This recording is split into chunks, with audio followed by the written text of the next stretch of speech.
It is an exciting time to be in the mental health field. More and more theories are coming out, things are being researched and tested.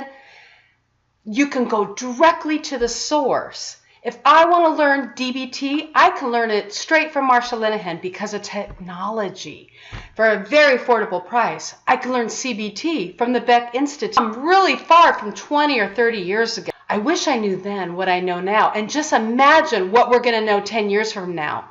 But let me tell you, as a young mother, I thought everything was great and I would rock it because I knew the latest techniques. The thing is, we can know these techniques, but it's hard to put into action. Let me tell you my experience. I was going to be the perfect mother. I had my degree in social work. I had worked in a therapeutic preschool with toddlers. I had worked with troubled teenagers. I was a caseworker working with adult mentally ill. And I was pretty successful in all those endeavors. I had all the knowledge. I had all the information. I was going to rock it as a mom. And then I had my first child. Isn't he cute? Awesome kid. And I wanted to tear up every single mental health book that I have received in school, anything with training, I wanted to rip it off. Yeah. So, like most young kids, my son had big emotions. He had temper tantrums, big temper tantrums, major temper tantrums.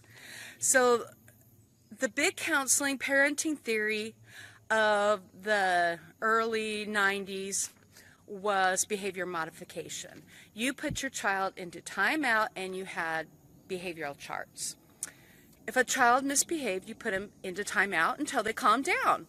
Whatever you do, do not let them out before they calm down, or it will reinforce that they're crying and screaming and acting up, gets them what they want.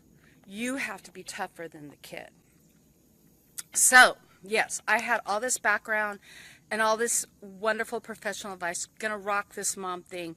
So my son would have temper tantrums and I would put him into timeout and he wouldn't stop. It would get worse and worse and worse. And I'm like, what do I do? They say not to let him out. Okay, okay, calm down. It went on and on and on, and it would escalate and escalate. And sometimes he was stronger-willed than me.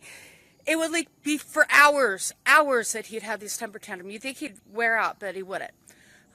Okay, so I worked in the mental health field. I'd go to my colleagues, and I'd go to supervisors that I trusted. And I said, what do I do? This child went to my books. You've got to be stronger, Sarah. You have got to be stronger because behavior modification always works. If it's not working, you're doing it wrong. Oh my gosh, I got to be stronger. Let's put him in his room. Scream, scream, scream. Seriously, sometimes I'd go in there and toys would be broken. Again, try to resort to with the advice of the day, mental health advice of the day. Sarah, you've got to be strong. If you one time give in to him. I couldn't do it anymore. I asked my mom, Mom, what do I do? I didn't want to tell anyone I was asking my mom. So she said, Sarah, you had a brother who had problems like that. And you know what I did? Couldn't give him a hug, but I scratched his back. Say, what? Scratch his back? That's not the theory of the day. I was desperate. There's no way I was going to tell my colleagues and my supervisors in the mental health field that I was going to scratch his back. But so he screamed, scratched his back. Yeah, he was upset, but instead of hours, it was minutes until he calmed down. Yeah. It was anxious, depressed, angry. We cannot think clearly. And until we calm down those emotions, we can't rationalize and move on. I didn't give in to him when I scratched his back. I didn't give him what he wanted. But I reassured him, and he was able to feel those emotions and calm down. Mom's theory is what research and brain science is now currently showing works. So the 3 reasons why I'm a great fit for this job is, first, I have passion for it. I have experience for 20 or 30 years trying to understand mental health. I want to know what the experts say, what is research, and I want to be able to make it so simple that people can apply it in their lives. As I said, I knew some of the back when I was raising my kids, but it wasn't what my child needs. I want to give a lot of people a lot of tools. This would be following my passion. Number 2, I want to give people as much tangible skills as possible. So I wanted to do an online class, and I did, called Tame the Brain.